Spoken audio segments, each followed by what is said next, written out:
Assalamualaikum warahmatullahi wabarakatuh. Kami di sini dari kelompok satu ingin, mempresentasikan hasil kerja kami, dari mata kuliah pengantar manajemen, di mana judul yang kami ambil itu adalah Foundations of Planning. Bisa di-next?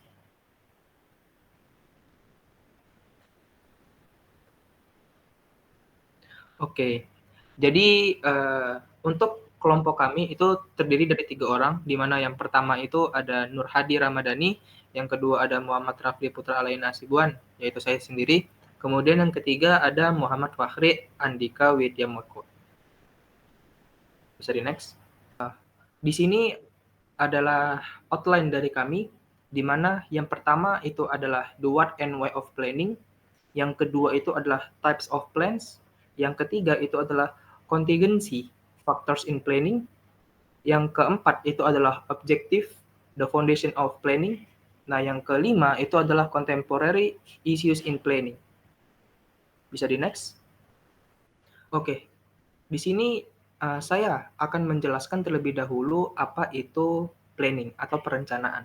Nah, perencanaan itu merupakan, langkah dasar dalam manajemen yang mencakup penentuan tujuan, penyusunan strategi, serta merancang tindakan terarah guna mencapai target organisasi. Nah, di sini kita dapat mengambil 3 kata kunci, di mana kata kunci pertama itu adalah penentuan tujuan, yang kedua itu ada penyusunan strategi, dan yang ketiga itu adalah, merancang tindakan. Nah, tujuannya itu apa untuk organisasi? Nah, jadi tujuannya itu agar organisasi itu bisa bekerja secara terarah, efisien, dan efektif dalam mencapai targetnya. Nah, jadi contoh sederhananya itu seperti kita membuat, daftar belanja sebelum ke pasar, agar apa ya, agar tidak lupa dan juga bisa lebih hemat. Nah, jadi manfaat dari perencanaan ini, yang pertama itu bisa meminimalkan kesalahan. Kemudian yang kedua itu bisa menghemat waktu dan juga sumber daya. Nah, yang ketiga itu akan memudahkan pengawasan hasil. Nah, proses ini itu bisa dilakukan secara santai atau tanpa catatan resmi dan bersifat fleksibel atau terencana, terdokumentasi, terstruktur, dan melibatkan semua pihak dalam organisasi. Bisa di-next?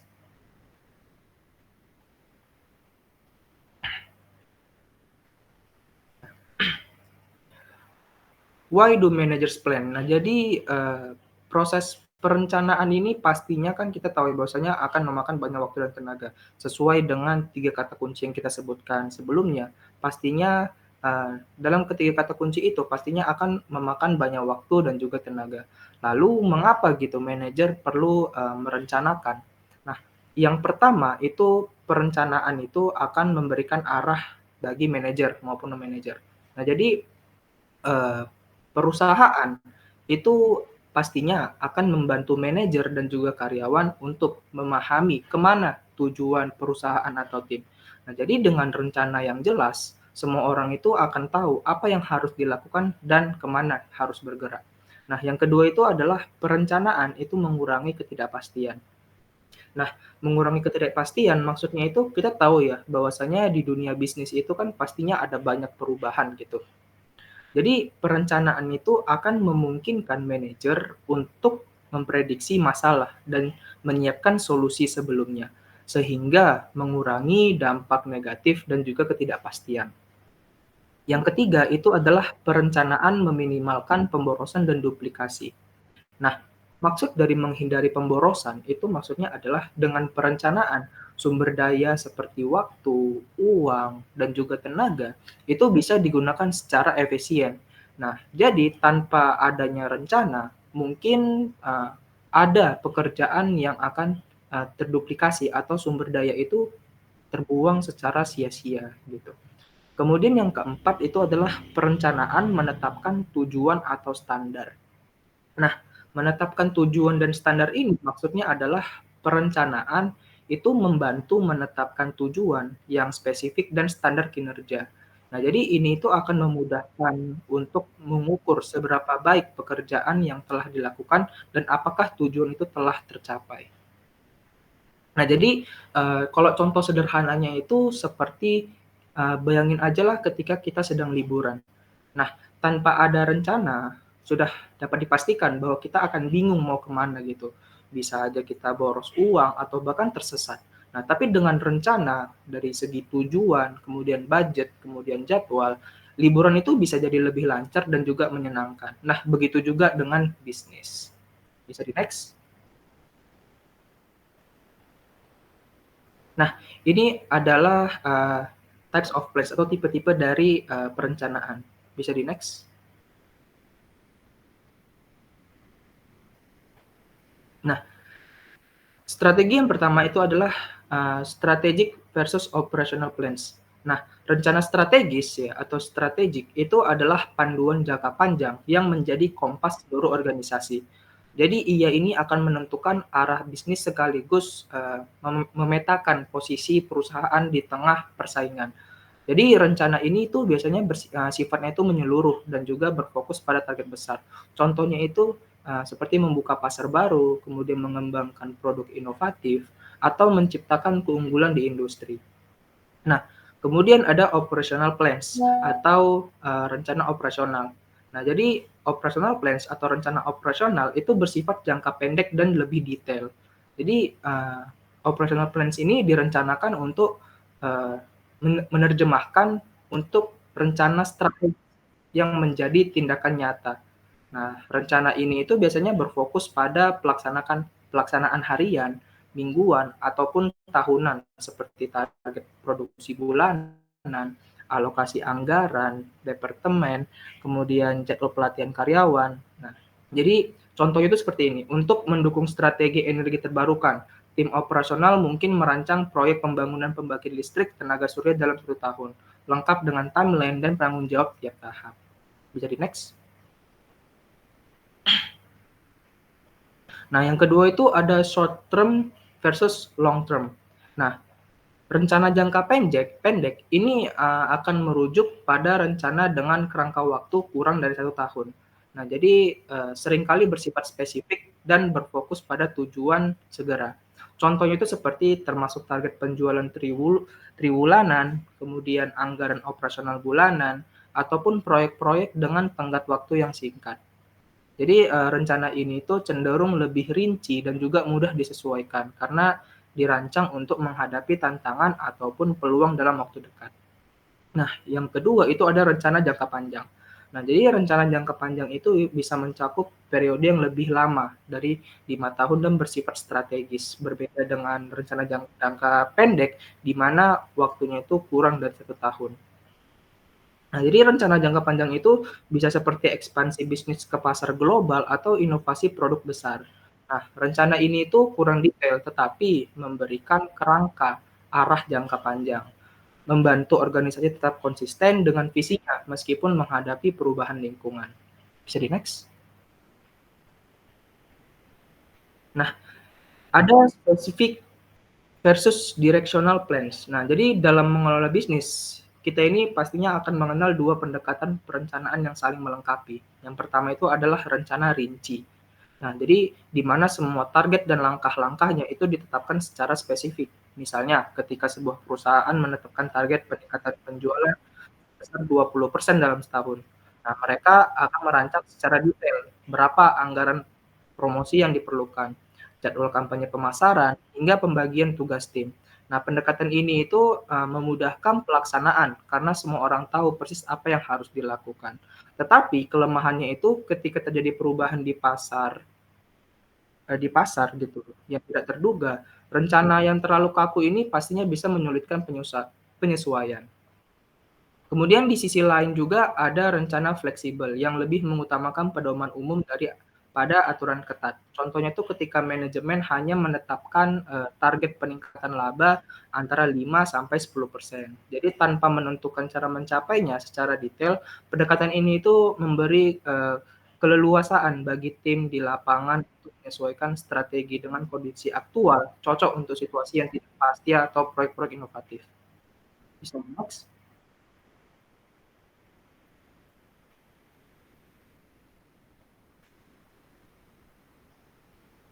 Boleh di-next? Nah,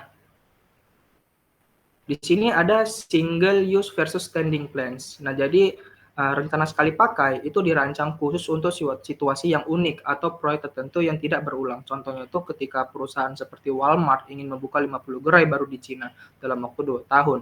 Nah, jadi mereka ini membuat rencana detail yang mencakup analisis pasar, alokasi anggaran, dan timeline spesifik. Nah, jadi rencana ini itu hanya digunakan sekali untuk tujuan tersebut. Nah, keunggulannya terletak sesuaian dengan kebutuhan spesifik, tetapi tidak relevan setelah proyeknya selesai. Nah, yang kedua itu ada rencana berkelanjutan. Nah, di sisi lain bersifat permanen dan menjadi panduan uh, untuk aktivitas rutin atau berulang. Jadi ini mencakup kebijakan, aturan, dan prosedur standar. Misalnya itu kayak kebijakan anti diskriminasi Microsoft berlaku terus-menerus untuk mengatur perilaku karyawan dan proses rekrutmen. Keuntungan utamanya adalah konsistensi, efisiensi, dan pengurangan kebutuhan pembuatan rencana baru untuk situasi serupa. Boleh di next? Baik, selanjutnya akan dijelaskan oleh teman saya. Oke, jadi di sini saya akan membahas tentang contingency factors in planning. Bisa di next. Jadi, faktor yang pertama adalah tingkat dalam organisasi.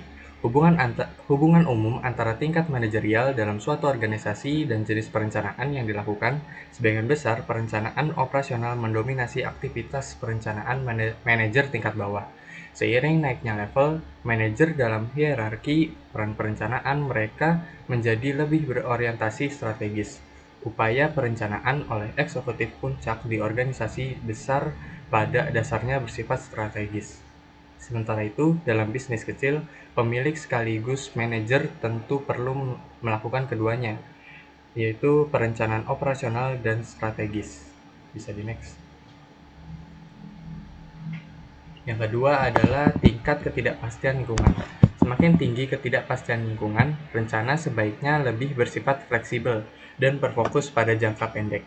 Jika terjadi perubahan cepat atau signifikan dalam aspek teknologi, sosial, ekonomi, hukum, atau lainnya, rencana yang terlalu kaku dan terperinci justru dapat menghambat kinerja organisasi, alih-alih mendukungnya. Ketika ketidakpastian lingkungan tinggi, rencana spesifik sering kali harus diubah untuk menyesuaikan dinamika. Hal ini biasanya memerlukan biaya tinggi dan mengurangi efisiensi. Dalam lingkungan kompetitif saat ini, di mana banyak industri menghadapi disrupsi, faktor kontingensi ini menyarankan agar rencana dibuat lebih lentur, artinya kurang spesifik dan mencakup periode yang lebih singkat. Bisa di next. Kemudian faktor yang ketiga adalah panjang komitmen masa depan. Faktor kontingensi terakhir adalah konsep komitmen, yang menyatakan bahwa semakin besar dampak rencana saat ini terhadap komitmen masa depan, semakin panjang pula kerangka waktu yang cukup untuk memenuhi semua komitmen yang dibuat hari ini. Perencanaan dengan jangka waktu terlalu panjang atau terlalu pendek sama-sama tidak efisien. Perlu diingat bahwa manajer tidak merencanakan keputusan masa depan, melainkan merencanakan dampak di masa depan uh, dari keputusan yang dibuat saat ini. Setiap keputusan hari ini merupakan komitmen terhadap tindakan atau pengeluaran di masa mendatang. Sebagai contoh, pada tahun 2014, Tesla berkomitmen membangun pabrik seluas 5,8 juta kaki persegi di Sparks, Nevada untuk memproduksi baterai kendaraan listriknya. Investasi sebesar ini mengharuskan Tesla tetap memproduksi mobil listrik selama beberapa dekade ke depan. Oleh karena itu, manajemen Tesla harus menyusun rencana yang sejalan dengan komitmen jangka panjang ini. Bisa di next. Oke, materi selanjutnya adalah objective the foundation of planning. Bisa di next. Yang pertama adalah tujuan yang dinyatakan versus tujuan nyata. Tujuan resmi yang diklaim organisasi seiring berbeda dengan kenyataannya. Contohnya, perusahaan mungkin menyatakan komitmen pada kualitas layanan, namun dalam praktik lebih fokus pada efisiensi biaya. Maskapai penerbangan bisa mengklaim peduli karyawan di depan publik, sementara dalam negosiasi dengan serikat pekerja justru mengancam akan menutup operasi. Kasus Chipotle yang mengaungkan makanan berintegritas tapi mengalami skandal keracunan makanan menunjukkan betapa klaim perusahaan seiring hanya retorika belaka. Untuk mengetahui tujuan sebenarnya, lihat tindakan nyata organisasi bukan sekedar pernyataan resminya. Universitas yang mengaku peduli interaksi dosen mahasiswa tapi mengisi kelas hanya dengan 300 orang, atau bengkel yang menyajikan layanan murah tapi memberi harga tinggi, membuktikan bahwa yang dilakukan lebih penting daripada yang dikatakan. Manajemen sering menciptakan fiksi tujuan untuk memenuhi harapan stakeholder berbeda, sehingga pernyataan resmi bisa sangat jauh dari realitas operasional sehari-hari. Selanjutnya adalah penetapan tujuan secara tradisional. Dalam pendekatan tradisional, tujuan berfungsi sebagai alat pengendalian yang ditentukan oleh manajemen puncak organisasi. Misalnya, direktur perusahaan manufaktur memberitahu wakil direktur produksi tentang target biaya produksi tahun depan. Begitu pula target penjualan ditetapkan oleh wakil direktur pemasaran. Contoh lain, wali kota menentukan besaran anggaran departemen untuk kepala kepolisian. Kemudian, kinerja dievaluasi di kemudian hari untuk menilai apakah target-target tersebut tercapai. Ciri utama penetapan tujuan tradisional adalah penetapan target dari atas kemudian dibagi menjadi subtujuan untuk setiap tingkatan organisasi.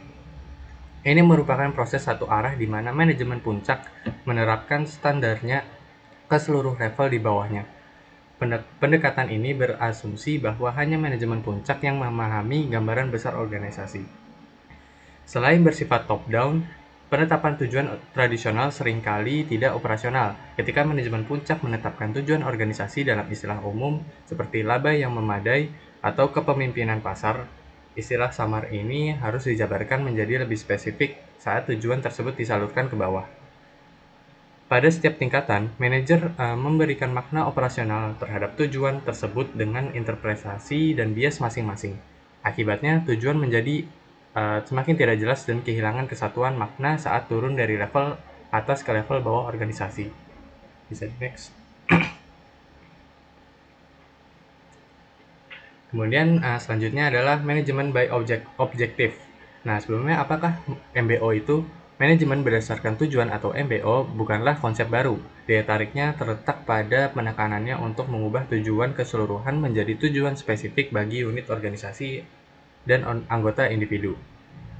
Nah, elemen umum MBO atau manajemen by objective ada 4, yaitu spesifitas tujuan, yaitu penyataan konkret tentang hasil yang diharapkan. Kemudian yang kedua adalah pengambilan keputusan partisipatif, yaitu tujuan ditetapkan bersama antara atasan dan bawahan. Yang ketiga, periode waktu eksplisit, biasanya 3 bulan, 6 bulan, atau 1 tahun. Yang keempat, umpan balik kinerja, yaitu evaluasi berkelanjutan terhadap kemajuan. Contoh tujuan spesifik, contohnya itu memotong biaya departemen 7%, memproses pesanan telepon dalam 24 jam, menjaga retur produk di bawah 1% dari penjualan. Nah, apakah MBO itu efektif? Penelitian menunjukkan bahwa tujuan yang lebih sulit tapi realistis menghasilkan kinerja lebih tinggi. Tujuan spesifik lebih efektif daripada tujuan umum seperti lakukan yang terbaik. Kemudian yang ketiga, umpan balik meningkatkan kinerja dengan memungkinkan penyesuaian. Namun, penelitian tidak menemukan bukti kuat bahwa tujuan partisipatif selalu lebih baik daripada tujuan yang ditetapkan atasan. Partisipasi lebih berperan dalam mendorong orang untuk menetapkan tujuan yang lebih menantang. Nah, MBO paling efektif ketika tujuan cukup menantang tetapi masih realistis. Kemudian dilengkapi dengan umpan balik berkelanjutan dan mempertimbangkan kemampuan dan penerimaan individu terhadap tujuan. Bisa di next. Nah, kemudian selanjutnya akan dilanjutkan oleh teman saya. Baik, yang selanjutnya adalah contemporary issue in planning. Jadi dalam sebuah perencanaan itu menghadapi isu-isu yang sedang tren saat ini. Jadi tren-tren saat ini itu digunakan untuk menganalisis bagaimana baiknya perusahaan tersebut mengambil langkah atau perencanaan yang sesuai dengan tujuan perusahaan. Contemporary issue yang pertama adalah environmental scanning. Jadi environmental scanning adalah proses mengumpulkan dan menganalisis informasi terkait dengan tren politik, ekonomi, sosial, teknologi, serta aktivitas pesaing, pemasok, dan juga pelanggan untuk mengantisipasi perubahan pasar. Jadi ini maksudnya adalah dalam environmental scanning ini kita juga perlu menganalisis keadaan sekitar. Jangan sampai kita tidak tahu apa yang terjadi di sekitar kita dan kemudian kita mengambil keputusan yang salah. Oleh karenanya kemudian kita harus bisa mengambil, keputusan yang paling efektif untuk mewujudkan tujuan perusahaan. Jadi competitive intelligence memanfaatkan data dari media, laporan tahunan, dan media sosial untuk memprediksi langkah pesaing. Jadi banyak sekali cara yang dapat digunakan dalam environmental scanning ini, mulai dari media sosial, laporan tahunan, dan lain sebagainya. Itu adalah, bahan-bahan yang bisa dibuat pertimbangan, apakah, perencanaan yang harus diambil oleh suatu organisasi atau perusahaan. Nah, ini ada contoh penerapannya ini, maskapai memantau harga saingan, sementara perusahaan melacak lowongan kerja pesaing di LinkedIn untuk menduga ekspansi bisnis. Tantangannya adalah menyaring data yang banyak menjadi wawasan berguna agar bisnis bisa bersaing lebih efektif. Jadi maksudnya di sini kita harus, pintar-pintarlah mencari data yang kemudian data itu bisa kita olah untuk menjadikan data itu sebagai referensi yang kita miliki untuk kemudian mengambil perencanaan yang terbaik. Baik, yang selanjutnya adalah virtual reality. Jadi virtual reality ini adalah contemporary issue yang kedua yang berasal dari dunia game yang kemudian menjadi alat bisnis yang powerful. Tidak pernah kita bayangkan bahwasanya virtual reality ini dapat menjadi alat bisnis yang cukup powerful. Teknologi ini memungkinkan simulasi 3D untuk berbagai kebutuhan perusahaan, mulai dari pelatihan karyawan hingga perencanaan fasilitas produksi. Jadi, teknologi virtual reality ini sangat membantu ya bagi perusahaan yang membutuhkan sketsa-sketsa atau gambaran-gambaran awal tentang produk yang ingin dibuatnya. Jadi, teknologi VR ini memungkinkan kita untuk membuat gambaran awal tentang produk yang ingin kita buat, sehingga produk yang kita buat itu, tidak perlu untuk dibuat secara langsung, akan tetapi dibuat gambarannya terlebih dahulu di virtual reality. Jadi untuk contoh pelaksanaannya itu di, maskapai Boeing menggunakan VR untuk mendesain pesawat tanpa membuat prototipe fisik. Nah, jadi keuntungannya itu dapat menghemat biaya dan juga waktu. Di bidang keuangan, VR membantu memvisualisasikan data kompleks dalam bentuk 3D untuk analisis yang lebih efektif.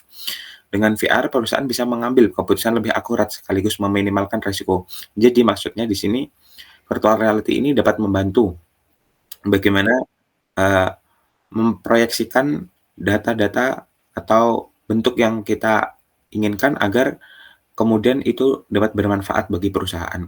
Karena dengan adanya virtual reality ini kita dapat, meminimalkan, membuat apa ya, prototipe-prototipe yang kemudian itu, cukup boros di biayanya.